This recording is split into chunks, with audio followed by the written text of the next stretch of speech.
Hello and welcome back around the bonfire. It is the show reminding you that if you dare spend $8 million on a United States player, you will pay for it on Twitter. A very special transfer edition of the bonfire today. And I have Tim and Alex with me, which is fun, but they're here often and semi-often. And we're also joined by special guest and friend of the show, Joe Chatz of On Tap Sportsnet. So I'm going to talk to Joe first, and then we'll say hello to the other guys. Joe, how are you today? Oh, I'm feeling so special being talked to first by you, John. Thank you so much. Just a lovely transfer deadline day. It's a lovely time of the year in MLS. I couldn't have said it better myself. That's a beautiful way to start things off. Tim, Alex, how are we feeling on a Thursday? A little bit different for us this week. I'm feeling good. It's my last full day in Chicago and for quite a while, so enjoying it. And maybe an anticlimactic and quiet deadline day, but perhaps it's better that way. You are presuming that Syracuse doesn't become a vast, uninhabitable wasteland sometime between now and the time we're thinking about returning. And I'm not 100% sure that I'd be comfortable making that assumption personally. Preach. Canada could invade, and Syracuse would be like one of the first cities to fall. That is a good point. All right. We're getting very geopolitical 11th today. province. 11th province. The 11th province of Canada. I love it. I don't love it, actually. Let's not do inter-North American war, guys. Okay, I said some bad things about Toronto. We should all get together and then invade other places, just like our forefathers did. That's the way if it's inter-North America, and if we get sent off, we can just be on our phones. Okay. Topical, yeah. Okay, I see what you. Okay, don't knock that down. Almost knocked over all of my lights, but we're good. Well, anyway, Javier Mascherano reference and Joe showing off his athleticism all in one. There we go. It's a joy to be here today. It's a Thursday. We're 2 days removed from Chicago Fire heading out to the greater Philadelphia area to take on Philadelphia Union. But more importantly, today is the transfer deadline. By the time you're actually hearing this, everything will have wrapped up. And while it does seem the Fire are still making moves, or are done making moves, there are a few more hours as we sit here together to record. But a little bit of news before we talk about the window at large and the window at small, as it were. First and foremost, Chicago Fire's matchup against Inter Miami at Inter Miami has been rescheduled from August 30th to September 30th to be a Leagues Cup conflict next week for Miami as they advance to the semifinals. So Chicago Fire do now have another midweek game that we thought they were getting out of, though you do add another bye week in there, which could be some benefits, could be some drawbacks. If nothing else, you may not have to hear Tim talk as much next week. The other, I think, important piece of news, very not important, but we will talk about it a little more later on the show. Tom Boger today on the Soccer Wise podcast revealed a little interesting tidbit that I think Tim and Alex had both kind of hinted at when the reporting about the new signing that we'll talk about in a moment came out. There were quote unquote real offers within MLS for Brian Gutierrez, and he chose to stay in Chicago. So I think we've all talked about the potential of Brian Gutierrez moving as soon as this summer, if not this winter. To hear it was interleague was interesting. Fellas, anything anybody here would like to add? Tim, Alex, Joe, if we have any either info or just thoughts we want to toss in before we get rolling. I mean, I don't know the destination, but it does seem like the Colorado Rapids were looking for a Chicago Fire Academy midfielder replacement player earlier in this week.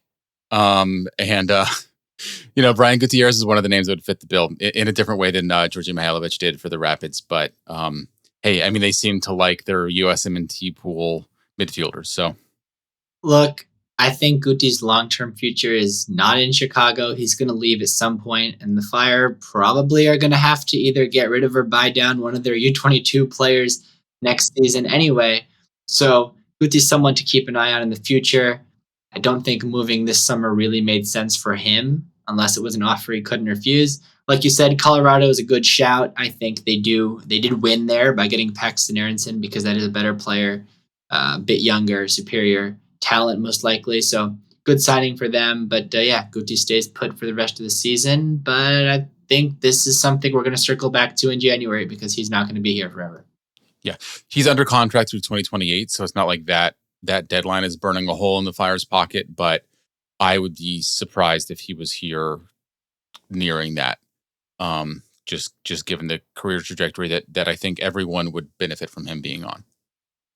Yeah, just if he's going to make a move, like why make it an MLS move? There's not really a benefit. Go somewhere else, take a risk, go do something. Obviously, matching the salary isn't the easiest necessarily outside the United States, but there's no point really in making an MLS move unless he literally has no future in Chicago.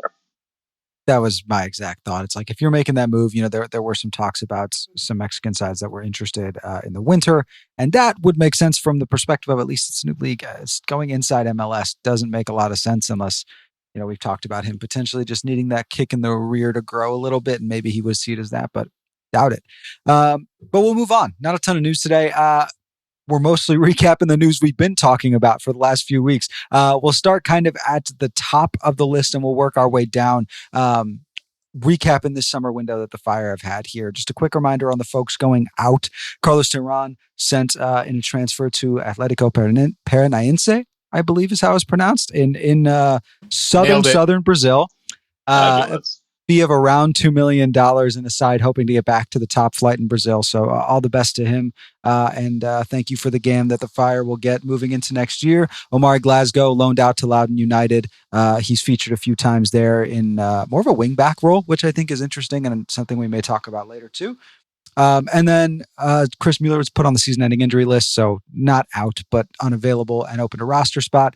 And then just kind of a quick reminder, the outgoing transfer window is open until it closes where the player is going, right? So even though the Fire can't bring anybody in from here on out, they could still be sending guys out until at least September 1st. But in Turkey, Mexico, it does actually extend farther than that. So there is a chance you could still see things move, but I don't know that there's anybody outside of the very obvious names we've mentioned for other options that would be doing so. And I'd emphasize it's highly unlikely anybody else is going to leave at this point. Never say never. There are possibilities. Even if somebody does leave, it's far more likely it would either be a player that most people don't even think about at all, or a second team player like Claudio Cassano, for example, still wants to leave. And Harold Osorio is another name to watch as somebody who could very likely leave El Salvador International on the second team. Yeah. And just on the first team, at this point, the Fire would have a full roster with Radovic coming in. So like that would mean that if the Fire were to try to add anybody, which they still could do as a free agent, they would have to be a free agent before the close of the window. So before you guys are listening to this, they could do so, but they would need to move somebody out first. Mm-hmm. Absolutely. And Tim, you kind of alluded to it there. So let's start with the new guy that none of us have actually talked about, that being Victor Radijevich. Alex, I heard you say it earlier. Please give me the pronunciation. Yeah. Radijevich, coming from Serbian side, FKTSC. He's 21 years old. He'll come in on a U22 initiative signing. Come on. Was it? Say the full name. I don't even know the full name. I just have FKTSC written down. It's like Borso or like Korso Teljevic or something like that. There it is. Dylan Borso FC. Dylan Borso FC from the. Are you going to tell us the full name, Alex, or are you just expecting John? This should be a tease. Come on, dude. Oh, say it slow. Bachka Topola. Yeah, see, I would have said like Baska because it's that like BAC. Anyway, he's a U22 initiative signing. He's played as a youth international for Serbia, a Red Star Academy product. Been playing regular minutes in the Superliga in Serbia. Played about 1,550 minutes last year, starting in 18 of his 21 appearances. Fellas, we haven't even had a chance to talk about this as it happened yesterday after we recorded our midweek breakdown of the Waterman Terán transfer saga, as it were. Alex, I think you're the only one of us who has a little bit of connection here. You want to walk us through the basics that you were able to get of Victor as a player? Yeah, I haven't been able to see him yet, full disclosure, because this is a very hard player to watch, but I have been able to get the rundown from people who have been on the same field as him. And it sounds like he is a very aggressive, a warrior-like player on the field, a very hardworking player with a great mentality, defensively strong. What I was told is that he does have a bit of a lack of physicality, and that's maybe the biggest concern with him coming into MLS, but he makes up for it with his aggression. So maybe you'll get a yellow card a game with him, but it sounds like he's a good talent, still only 21 years old. He's in the Serbian under-21 national team, and it's coming from the Zvezda Academy, which is the best academy in that region of the world. So a good addition there, and I'm excited to see what he can do on the U22 initiative contract. Yeah, kind of an interesting addition. I don't know that any of us saw a fullback, and certainly not a U22 fullback in the cards for the Fire in this window. kind of an interesting point mentioned about 1,500 minutes last year. No goals or assists, so no goal contributions, but 3 yellow cards. So interesting from that perspective. Does not seem to be the profile of the fullback you would consider to be standard for Greg and company, right? When you look at the likes of Andrew Gutman, Leonardo Barroso, even how Jonathan Dean has been used this year at times, or even Omari Glasgow when he filled in. So a little bit interesting from that perspective. Tim, I mean, I know we don't know too much about the young man yet, but general thoughts on the acquisition from a position group standpoint. Yeah, look, I think that it's fair to say that Andrew Gutman has kind of been burning the candle at both ends there. Like he's played 2,100 minutes, more than 2,100 already. That's the first time that he's reached over 2,000 minutes in his career, and there's still 8 games left. He's also part of the reason is that he's had a history of getting injured, right? And he's stayed healthy so far. I think that that's not necessarily something you want to keep on counting on for the rest of the season, especially as the team's looking to make sure that they make the postseason and that they are as healthy as possible going into that postseason campaign. So I think it makes sense to get another option there. We haven't seen Chase Gasper, I think, for a number of reasons. And I think there's questions about whether he's really like MLS level fit in a variety of ways. So it makes sense from that point of view. I think that, the profile of him, my understanding is that he is not the same profile that you get from Gutman, where he's not going to be playing as much of a wingback role, but staying further back, being more of a defender. Which frankly, like the team could have used at some different points in the year. And we've sort of seen, Gutman does have good defensive abilities, but it's more in his ability to interrupt plays and stuff like that, rather than like last minute 1v1 defending. And that's cost the Fire a number of times this season. So having somebody with a different profile that can also just eat up some of those extra minutes when, like maybe the game's decided one way or the other, to give Gutman a bit of a rest is useful. Yeah. Worth noting too, Andrew Gutman signed through the 2026 season with a club option for 27, just to round out the rest of the room. Jonathan Dean signed through 25 with no option. Omar Glasgow obviously just signed his first team deal this winter, and Leonardo Barroso did as well. So there's some I just cover remembered, there. actually. I just lied to everybody. He did play like 2,400 minutes in 2023, but it was split between Atlanta and Colorado, which is why I wasn't thinking about that. I've done that too. He's still at his career high for minutes already in the year, though, if I remember. Close to it. He's a couple hundred minutes below, but I mean, he's on track to smash it, and it's not able. Well, at this point in the season, is the highest, is what he's saying. Yeah. But we say all that to say Andrew Gutman could use maybe a little bit of a rest, and this has been a position group where you've gone deep into the bench, even if it did maybe turn out some unexpectedly positive results with a guy like Omari Glasgow. To round out the rest of the transfer window before we talk a little more holistically, obviously we spoke at length about Andre Franco coming over on loan from Porto. They do have the purchase option for next year, would fit sort of the Chris Mueller role salary-wise, just for reference. And then obviously Joel Waterman acquired via trade with Montreal this week as the Fire moved Carlos Terán out and Joel Waterman in. Joe, obviously if you're, I think, active with the Fire, you know the name, but would love, since we haven't had you on recently, if I get your kind of big picture takes to kick us off here on these 3 guys, these 3 names, and how they fit into the Fire plans for the remainder of 25 and potentially even into 26. Well, Waterman's definitely a long-term piece. That's at least how the Fire see him. He's signed for at least 2027, option for 28. Number 16, just saw that on Instagram. So interesting Fire number to have on the roster. He's going to be an interesting piece to have because he's a veteran, honestly never played really outside of Canada for non-Canadian teams. That's an interesting thing. Went to school up there. But one of these two, I'm forgetting who, asked about which position he's going to be playing, and it sounds like he's going to be exclusively a center back. Thank you, Tim, for asking about that, which is what the Fire need. They don't need someone like a Mauricio Pineda's talked about, like the value of just knowing what your position is and not having to worry about bouncing back and forth. And I got to think Waterman will be in the same boat, understanding that, not having to be the face of the team is the wrong way to describe it, but just being able to be a body and a veteran in a squad is really helpful.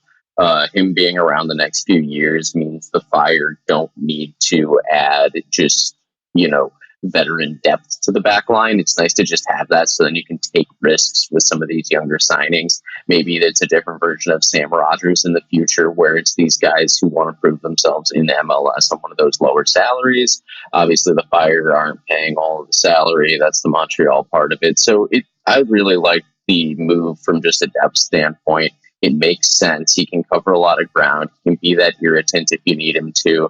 He knows how to go down at the right time. He knows how to piss somebody off at the right time. So it's helpful. Radijevich is a good player for mostly next year. I don't know what impact he's going to have this year other than covering some minutes for Gutman. Probably more in a defensive sense. Talk about the numbers. They are what they are, but he's also never really played with a striker that you just kind of feed frequently, or at least from what we've seen, other than, Mihajlo Ivanovic on his Serbian youth squad. So we'll see how that goes. But it's an interesting signing. Also, didn't think it was going to be a left back who was going to be one of these U22 people brought in. Oh, well. I don't mind being wrong in the circumstance. I think it's a fun signing. It's one of those signings where he could be very, very helpful and maybe not here that long. But if he plays well, it's one of those moves that a year from now, if the team is ideally not ninth in the East at this time of the year, he's going to be a reason why, just because he's helping raise the floor. And, oh my God, what is the third move? I'm totally forgetting right now. Oh yeah, Franco. Yeah, that's a nice move. He wants to prove that he's worth having long term. I like somebody like that for 8 games. He's very honest about his intentions. He is going to be something else. I don't know if it's going to be good, but I can admire someone who's that blunt with their intentions. We'll see how it goes. Honestly, he's not going to be a designated player. He's not going to be a designated player. Hey, Alex, is he going to be a designated player? He is not going to be a designated player. Not this year, not next year, not in 2 years. He's a TAM player. Cool. So if he is that and he can become one of those 12 to 15 goal contribution guys in MLS, this would be a very nice sign. Yeah. And I mean, look, he also, again, wanted to come here. This was not something that he had to get talked into by his agent or a club or something like that. I know he was out of favor at FC Porto, but it's a team that made the Club World Cup, right? We're not talking about a so-so team in Europe here. We're talking about one of the biggest teams in the world. So not being in the starting 11 week in, week out is not exactly damning about a player. And the fact that he chose to come here and wants to be here, I think just says a lot about what to expect from him, because guys like that typically do a lot better than guys that are just here for a paycheck and a cup of coffee. Look, he's a good player. He was the best player on the team that finished 10th in the Portuguese league, and he was the star of that team. And that's the kind of profile that tends to do well in MLS. Maybe it was the wrong move to go to the super club at Porto, and he failed there. But that doesn't mean he's not going to succeed in Chicago, where it's not the same pressure cooker. It's not the same. You have $15 million, $50 million players sometimes at your position that you're competing with. So we'll see how he does. I'm very, very intrigued, because this is one of the more interesting signings in MLS this summer. So we'll see how he does. Yeah, the last time you saw the Fire bring in a guy who was out of favor at a club placing high in European competitions, he's now having maybe the best season a forward has ever had for the Chicago Fire. Philip Zinkernagel, Bodo Glimt. Anyway, I say all that. I think Radijevich kind of the interesting talking point here, just because brand new, don't know too much about him. But from the sounds of it, Alex, from what you're saying, and I think even if you just look at his numbers, right, you see the story of to mirror it to the other side of the ball, closer to Jonathan Dean than Leonardo Barroso, right? I think that's an easy way to say it, of more of a defensive piece than an attacking piece. Not that he couldn't offer both ways. It does, to me, indicate, interesting roster building using 2 of your, 4 right now, but ideally 3 U22s on fullbacks.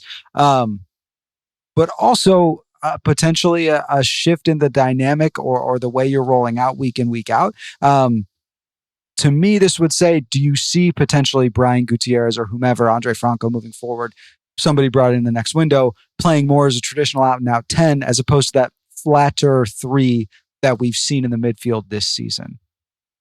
So I think that maybe just going back to Radijevich just for a minute, he's I think it's important to say both with with him and just the way that the team has been using U22s in general this season. They did spend a lot on the transfer to bring Jay Davila here, and like that's sort of the exception. But other than that, they haven't been, $4 million, $5 million transfers in, right? And I think that based on the reports that we've seen, Radojevic would be sort of in a similar boat of he can be on a U22 now. And if you have a free U22 slot, it's smart to put a guy in that slot just because it minimizes the cap hit and you can move them off later. And it's not the biggest deal in the world. If he is capable of performing or basically any of them, right? Like, Jay, I think would be the one exception just with the transfer fee that he came in on. If they're capable of performing at a starter level on a good team in MLS, which is I think what the Fire are aiming to be and are basically there, then their full roster, their full cap hit is basically going to be worth it. And so it's not losing them off the U22 designation if you have to switch models is not the end of the world. And that was not really the case with a lot of the U22 signings that the Fire made in previous seasons where it would have been roster cap, like suicide financially to try to bring them onto the main roster without that designation. Yeah, absolutely. And I guess I'll not to be like poke the point, right? But I'll kind of toss it back to my original question, right? Do we see this as potentially a shift? We saw the reach for a Neymar for Kevin De Bruyne, right? There's still some talk over potentially could the Fire go after an attacking midfielder should Brian Gutierrez leave, or just push Brian Gutierrez further up the field and find a more defensive presence in the fullbacks. Do we expect to see any kind of changes in terms of how the team will actually play with some of these new signings in?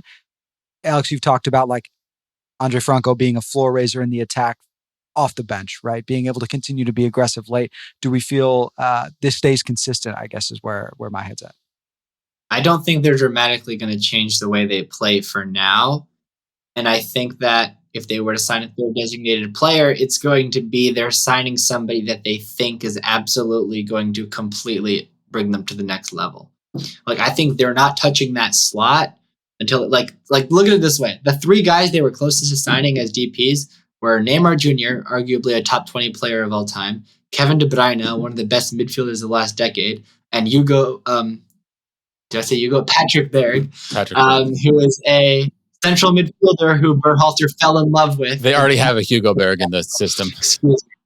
No, but I think that that's a good way of putting it, right? And I think that there have been some commentators around the league, including people that I respect, like, Matt Doyle has kind of been, it's a little disappointing for the Fire not to have brought in a third DP when they're like right on that playoff line. And if you think that a DP could be a difference maker, which is the goal of those signings, bring one in because then you're almost certainly on the right side of the fence when it comes to making the postseason. And right now he says just like they're kind of like on that fence, like directly on them, and standing wise, that's where the team is.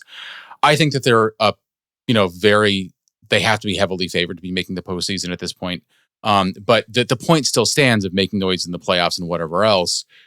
I just think that it's right to wait for the right DPs. And that's the thing that we saw the Fire avoiding doing under Georg Heitz, where they brought in 3 DPs in that first window in 2020.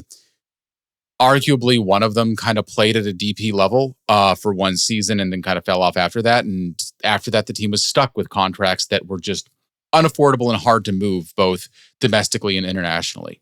And so I think it makes sense to be waiting for the right signing and to have the confidence of we've got a plan, we've got a vision, and just like stick with what that is and don't pay more than you think a guy is worth. Some guys like Neymar, obviously, like we talked about that a lot at the time, like huge name and it would have been transformative, maybe more for things off the pitch than on it. But since then, it seems to have been guys that would make an impact on the pitch and like maybe some aspect of that marketing boost with De Bruyne. But I like the strategy. And I just think the team getting rushed into it. I also know that they have been having discussions with some household names, people that anybody that watches any football at all outside of MLS would recognize. Like if you tuned in to the Premier League in recent seasons, like you would know these names. And getting someone like that in that is in their prime to MLS it could really be one of those like shook up the soccer world boys kind of moments.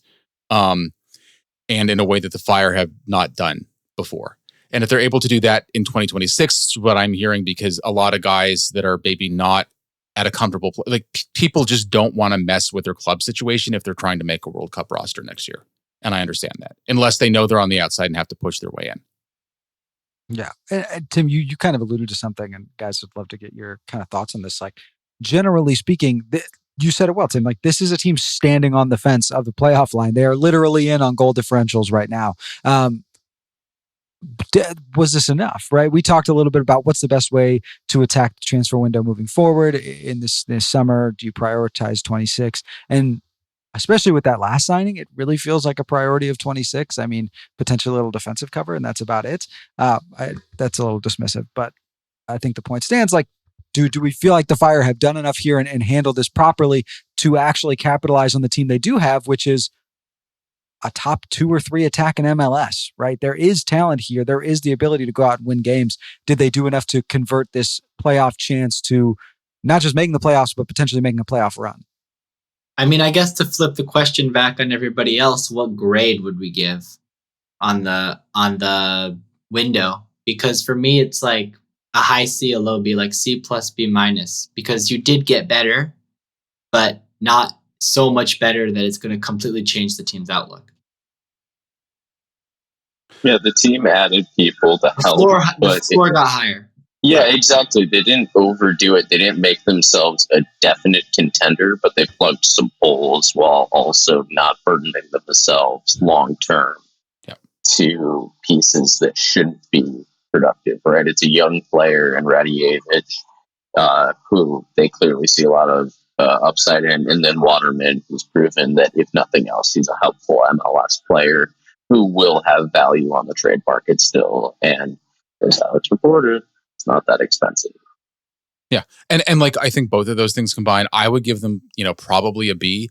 Again, like it would have been great if they had landed Kevin De Bruyne. They tried to. They came in second place to the team that won the Scudetto and is going to be playing in the UEFA Champions League. Like, that's like it. That is going to happen on a pretty consistent basis if you've got someone that has that opportunity, and you're a team in MLS, regardless of who you are and regardless of how much money you can offer. To put it in perspective, the Fire made 3 signings in this window. In the 5 seasons with Georg Heitz as the manager of the team, they made 4 signings in 5 summer transfer windows. So they've been much more active this time than they were in previous summer windows. And that's a time when a lot of MLS teams bring in big names because that's when they're available. But I think if you're smart, you also just look for guys that could be playing in one of somewhere between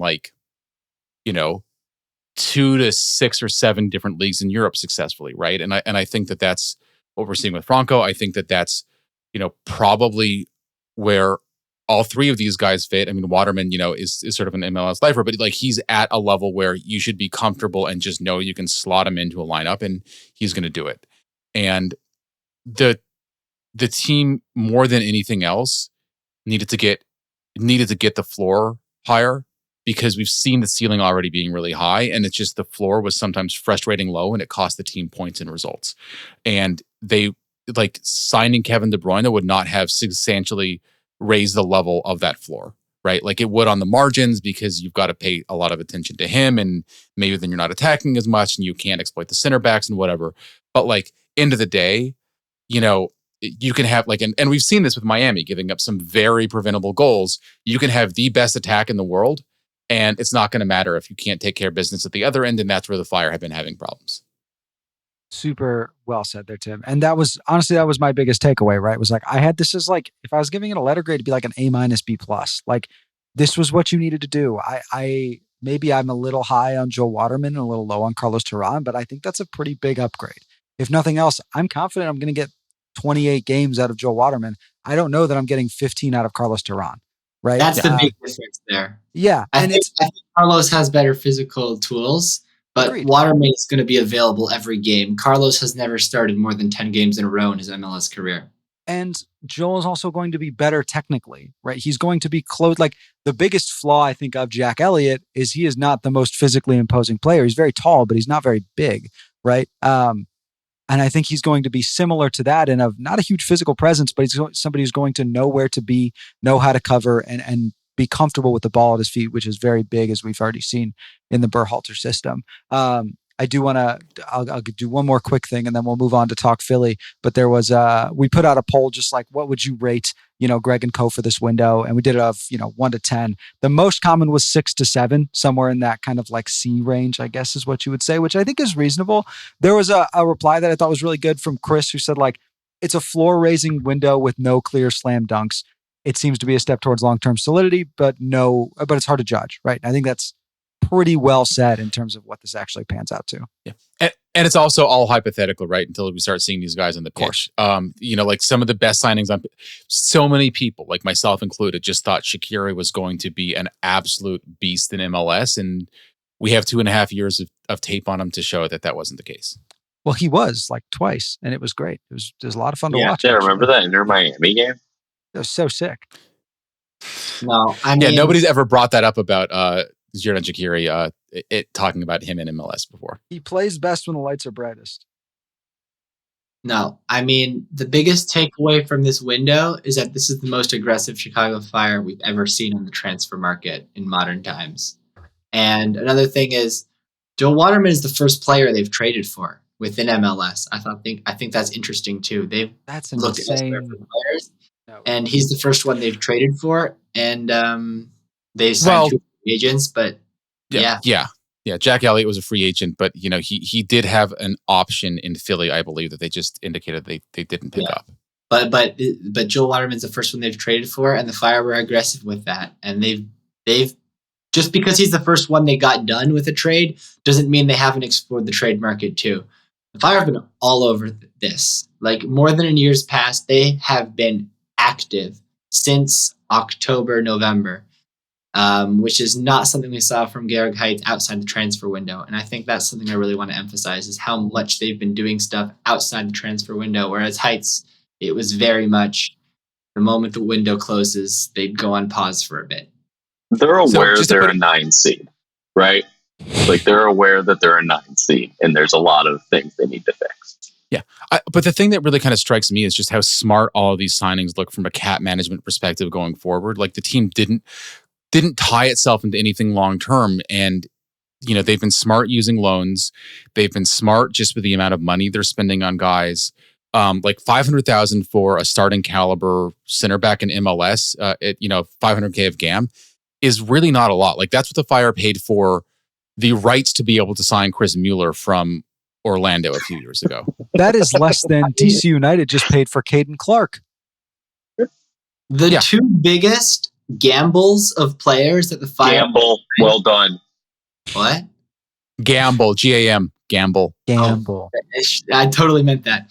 The 2 biggest gambles they've taken are both loans that they're not tied to them next season if they completely flop. And Kwame has not worked out the way they hoped, and he's been riddled by injuries and hasn't adapted to living in the US. That was a risk, and it isn't going to pay off, but they still got value out of him, and he's going to go back to Cadiz in January. Like it worked out. Like the biggest risks are working out. And now Franco's the other one. We'll see how he does, and he has 8 games plus potential playoffs to prove himself, and we'll see. And I'm very excited to see how he does. Well, hey, talking about seeing how he does, there is a game this weekend, guys. I think we can talk about it a little bit if we'd like to. Chicago Fire heading out to whatever suburb Philadelphia Union plays in out there in the great wide unknown of Pennsylvania. The Fire head out after meeting earlier this year at Soldier Field and losing 1-0 on the back of a Bruno Damiani penalty conceded by Andrew Gutman after a handball in the box. And fellas, please correct me if you feel differently, but that was a game where the Fire didn't quite show up to play. Ample opportunities to win that and put that away. 15 shots with only 2 on target. No Ty Baribeau out there for Philadelphia when they met on that day. And it did feel like a game where you had the opportunity against the second best team in the East, third best in the league, and you couldn't get it done. And now they're looking to do it again, but this time in their house. Just a little bit of reference. Philadelphia is second in the East on 51 points. They've only lost 1 time since July 12th, and they only have 1 home loss all season. Flip it to the Fire, currently in ninth. That was back in March against Nashville, just to put that in perspective. Exactly. And the Fire ninth in the East on 39 points. They haven't lost in the last 5 matches, and they have the third most road wins in MLS, and they're top 6 in road goals in a season all time, which was a cool stat from MLS today. So very close to that top 5 too. I think they need 2 on Saturday to break into top 5. I mean, what I will say is that the previous game against Philadelphia was, for me, the most frustrating game to watch if you're the Chicago Fire, because this was an incredibly winnable game against a heavily depleted Philadelphia Union team. And I think this game was won by the Union in the midfield. Jovan Lukic completely ran circles around Sergio O'Dehel and Mauricio Pineda. And I think that's an area that, sure, it's a different Union team. They have more weapons now than they did in June because they had so many players missing. But you really need to emphasize winning the battle in the midfield. Otherwise, it's going to be the same story. More than just that, though, right? Like, it's a game that was won on a penalty from, like, let's be honest, like a relatively dumb handball. Like, the Union, despite all of that, could not score in open play in that match. And that just shows how winnable of a game it was. And, like, look, the Philadelphia Union have scored 44 goals. That's, 6 fewer than the Fire, but that's still one of the higher scoring teams in the East. And despite having like an incredible defensive record behind that. And so they can score. They do get a lot of penalties through different ways. And I think that they are smart with the way that they use intensity to try to make those moments happen. But the fact that they kept their opponent from being able to actually score on them as a result of open play and still found a way to lose, I think was just what made it so frustrating. Jacob Glesnes was a monster in the last game. He had like 9 blocks and 10 clearances, and that forced the Fire to not be able to like get any good shots off. And honestly, if they can get 2 or 3, that's so much more than they had in the reverse fixture. And that's the type of progress. This is at least a resultable game. This is a winnable game, but this screams 2-2, 3-3 because something weird happens. You know what? It's also going to be a good, I think, test for the Fire as they're really taking a good look at like being serious about making the postseason, what they're going to do in it. I think we've talked about this before. I think that a lot of us feel like they're a better team than their record because of some of those early season issues we talked about.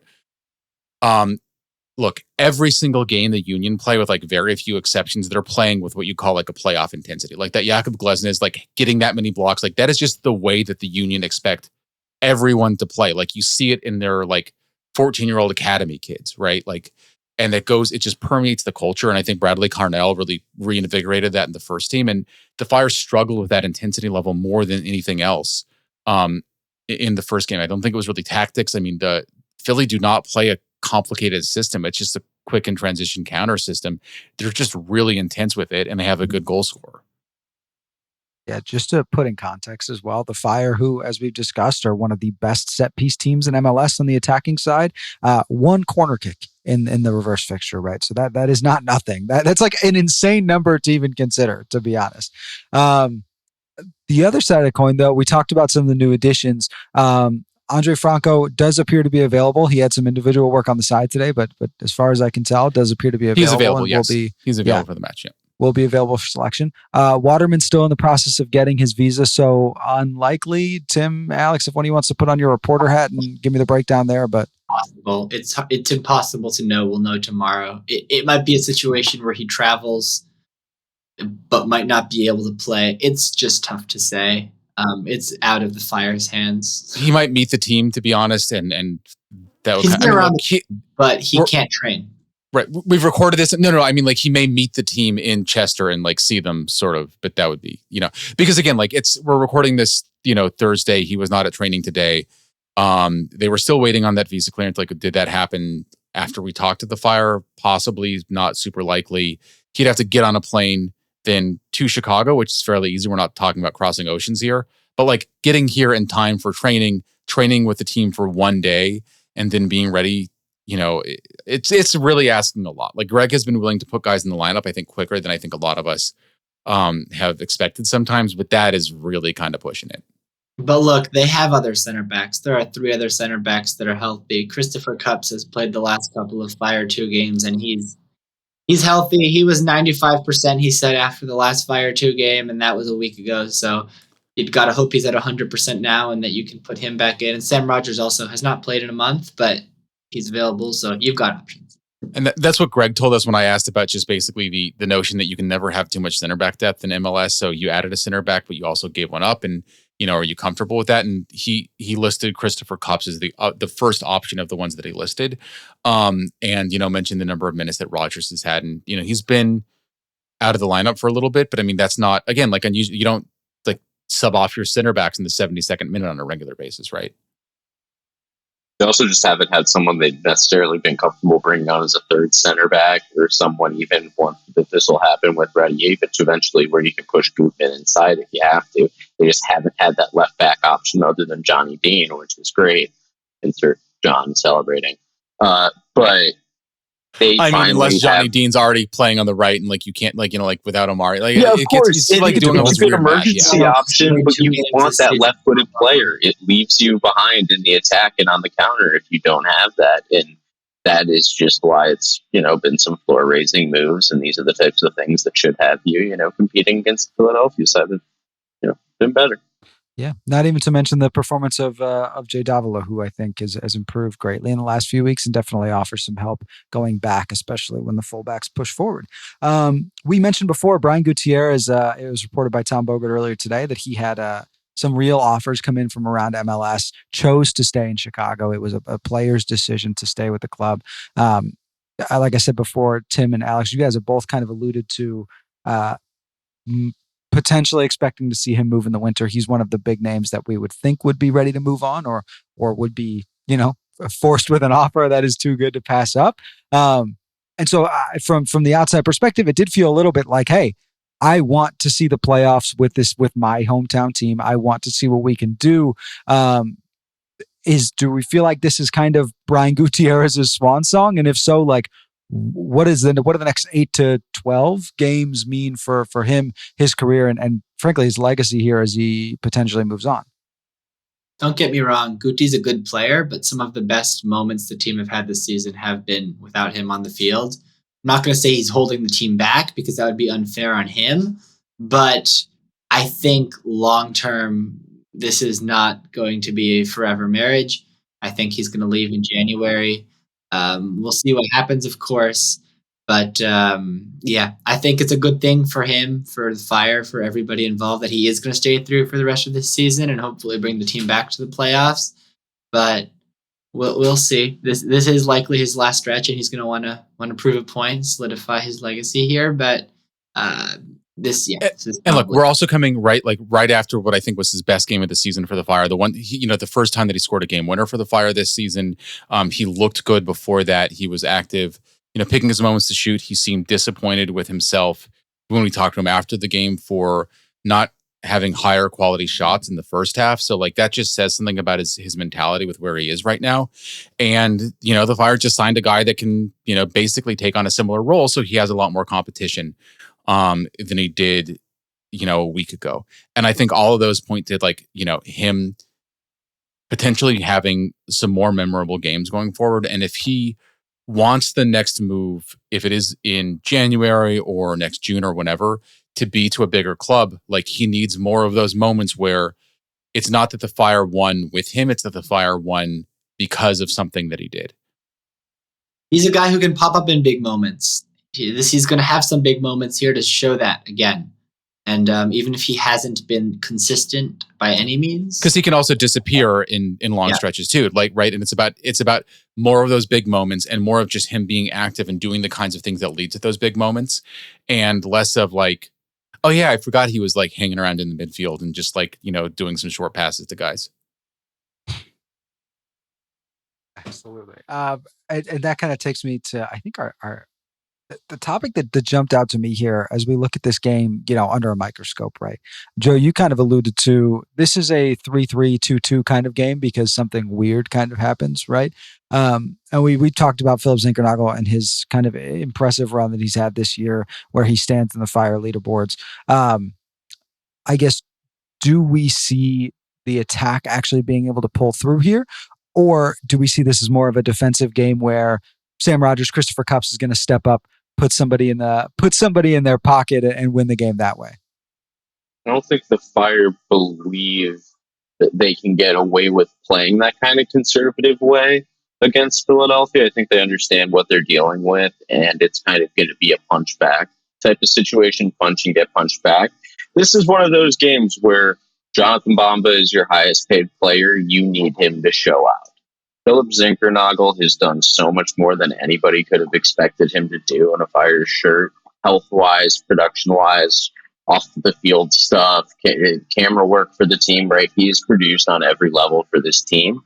And this is the type of game that you need Jonathan Bamba in his speed to just control the left side of the pitch, because that'll open up everything. It'll create more things for Gutierrez as we have some fire trucks next to me. Sorry, not sorry. I'm keeping the window open. But there's so much about this game that I think can work into the Fire's favor, and it's especially going to be because these guys like Zinkernagel, Bamba, and Kuipers ideally are going to force Philadelphia to be on their back, the back of their feet all game, and that could be really beneficial long term, as it's just tough to defend them for 90 minutes.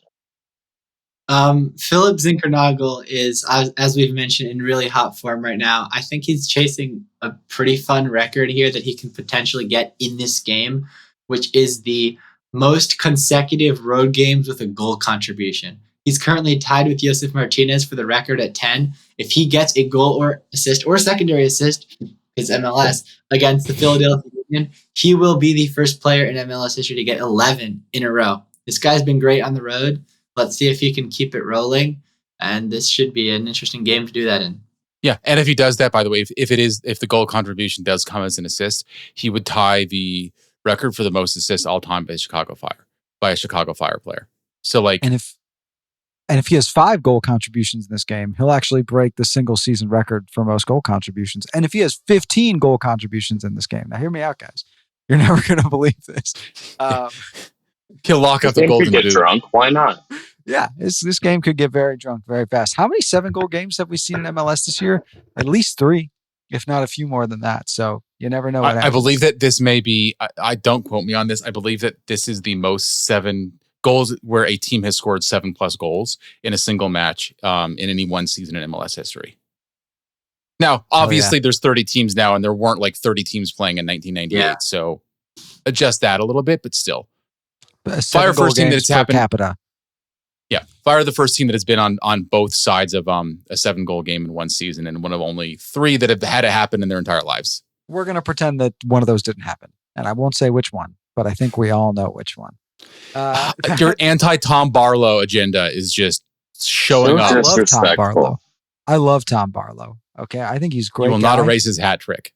He's invited over to my house anytime he wants to sit down and have dinner as friends, but he hasn't taken me up on it yet. One day. Anyway, that feels only like his friends.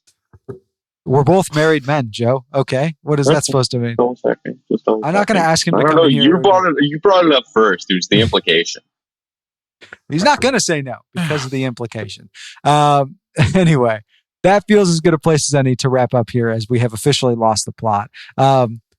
Thank you so much for listening. As always, give us a follow on social media, Men in Red 97 everywhere that matters, and MIR 97 pods on Twitter as well. That's where you can stay up to date with the most breaking news, and also stay plugged into the podcast, to all the articles from Tim, from Alex, from Max, from all the writers and whatnot that keep Chicago Fire news coming. Thank you again to our special guest, Mr. Joe Chatz of On Tap Sportsnet. Joe, do you want to tell the people where to find your work, both on social media and elsewhere? Yeah, follow me on Instagram at Joe Chatz Sports. I need to grow that, and you can see some real compelling stadium shots. Highly recommend. You might even see a golf course or 2. Ooh. So at Joe Chatz Sports on Instagram would be ideal. But yeah, just Google. I'm around. Wonderful. Joe, thank you so much for being here and joining us today. As always, would expect to see that recap come Monday of hopefully a Chicago Fire victory out there in the wilderness of Pennsylvania. As always, it's a pleasure to have you here. Thank you so much for joining us around the bonfire, and come on, you Men in Red.